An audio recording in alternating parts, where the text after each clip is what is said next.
When we enter data in a worksheet, Excel displays the data according to the format that's being used for the cells. For example, all cells in the new worksheet use the General Format option. This type of cell format aligns text on the left side of the cell and numbers on the right. In addition, the General option does not automatically display numbers with any type of special formatting, such as for currency. However, if we include dollar signs, percent signs, or commas, Excel automatically changes the cell's format. With the Book 1 file open and Sheet 1 still selected, we'll begin this exercise by entering some text and a few numbers. Cell A1 currently contains the word we entered earlier, January. Notice how the word is aligned on the left side of the cell.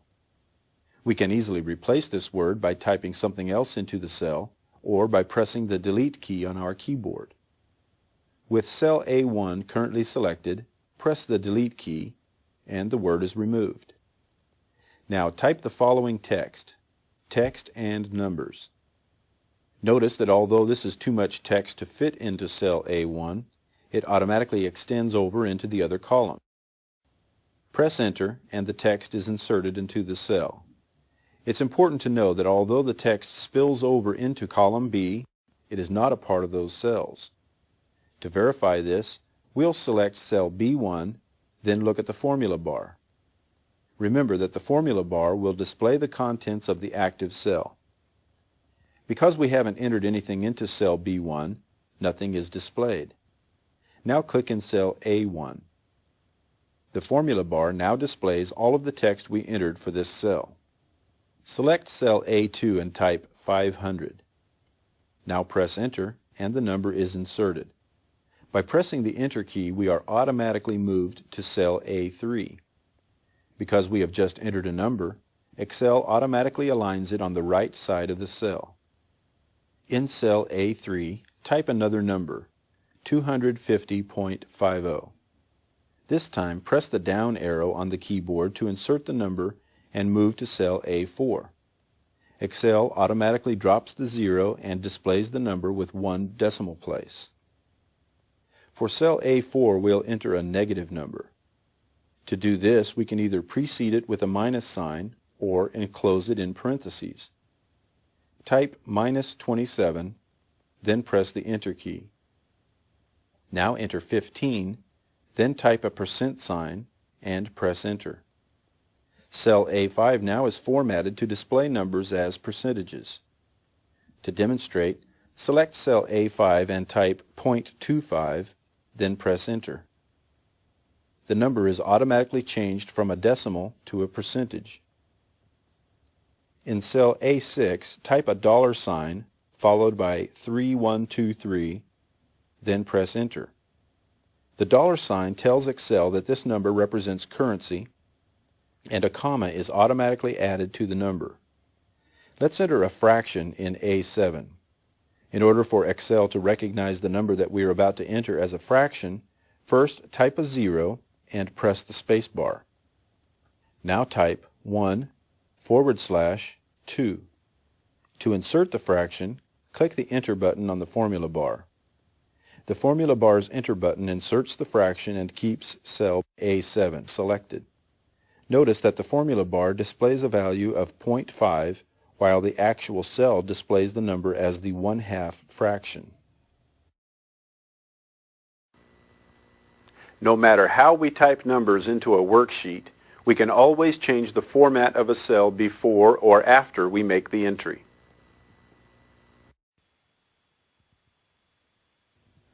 Excel offers many format options that allow us to display numbers as currency, with multiple decimal places, or even as fractions. Formatting a cell only changes the appearance of the data. The underlying value for a number doesn't change. Let's change the format for the numbers we entered into column A. First, select the range of cells from A2 to A7 by dragging over this area. Now open the Format menu and select the Cells command. The Format Cells dialog box opens, and we'll click on the Number tab if it's not already selected. The category list displays the various types of formats that we can choose from, such as general, number, currency, accounting, and so forth. Select Number from the category list. To see a preview of how this format will affect the numbers in our worksheet, we can look at the sample section that's displayed on the right side of this box. If we were to apply the format right now and not change any other options, the numbers in column A would be displayed with 2 decimal places. Let's move to the decimal places option and change this from 2 to 0. We also want the larger numbers to be displayed with a thousands separator, so select this option as well. Now move to the negative numbers options and choose the second format type. This will display any negative numbers in column A with red text. Click OK to apply the format options and return to the worksheet. The appearance for all the numbers in column A has now changed. The number in cell A4 is a negative number, so it's displayed in red text. Because Excel 2000 uses a new see-through view, we are now able to see the color of text or numbers without having to deselect the cells. Notice that the number in cell A3 has been rounded up to 251. This is because we chose not to include decimal places in the number format. Select cell A3 and notice the formula bar. Here we can see the actual number, which is 250.5. The number format we applied does not affect the actual value of the number, only the way it is displayed. The number in the formula bar is the value that Excel will use when performing any calculations on this cell. Now we'll open a learning file so we can practice applying number formatting to other worksheet data. Click the Open button in the standard toolbar. With the Viagrafix Learning Files folder still open and displayed in the Look-In line, double-click on the Chapter 2 file to open it. This workbook contains 3 worksheets with various types of data and numbers. The Grade Sheet tab is currently selected, and the values in this worksheet do not use any specific number format. Let's format these numbers. To quickly select all the cells that contain numbers, press F5 on our keyboard to open the Go To box. In the reference line, type B4:F13 and press Enter. Because this worksheet is used for keeping track of test scores, we'll format the numbers as percentages. Instead of opening the Format Cells box, we'll use a tool from the formatting bar. Let's briefly review the tools that allow us to change the number formatting for a cell. The Currency Style button has a $sign on it and formats cells to display numbers as currency. The Percent Style button is to the right, and we'll click on it so the values in our worksheet can be changed to percentages.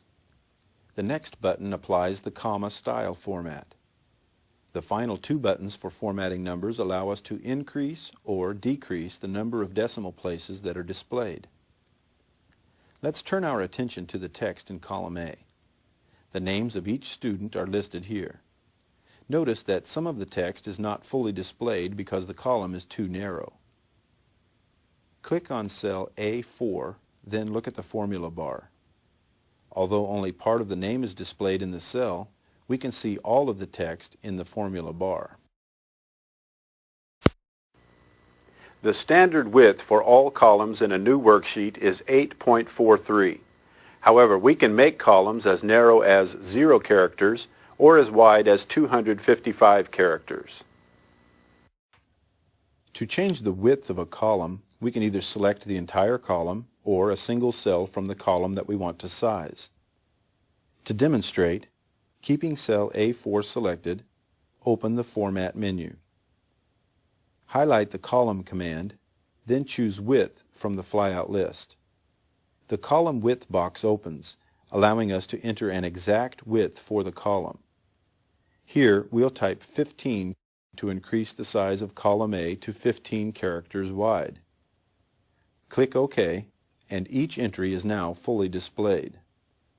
Now we'll select cell D5 and size this column as well.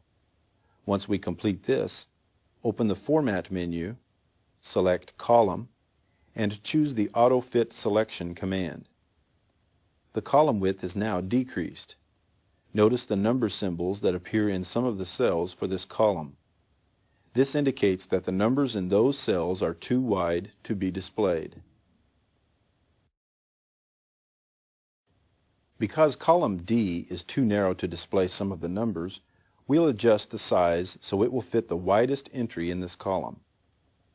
To do this, we'll place the pointer between the column headings for D and E. When the cursor changes to a resizing arrow, double-click the left mouse button. The width is automatically increased to make room for the largest entry in column D. The number symbols no longer appear, and the text in cell D3 is now fully displayed. Another way to size a column is by dragging the mouse. For example, let's place the cursor between the headings for columns B and C.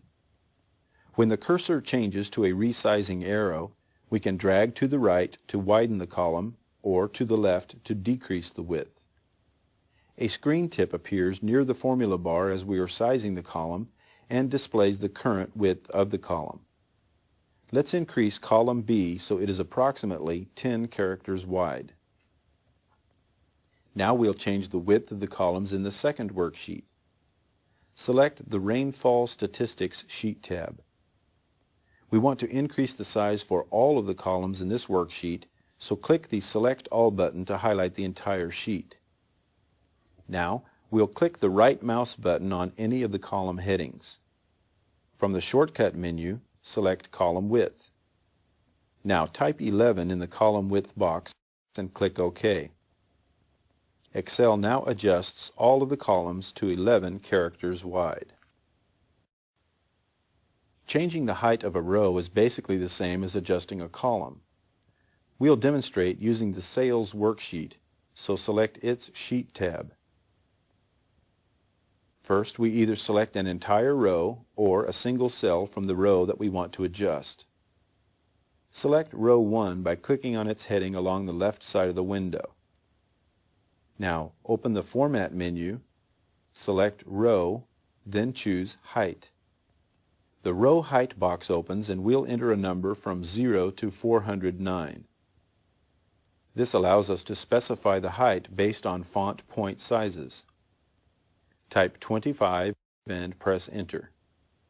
The row height is increased and can now accommodate data that uses 25 points for the font size. To adjust a row using the mouse, we'll place our cursor on the horizontal border that's displayed between the headings for rows 4 and 5.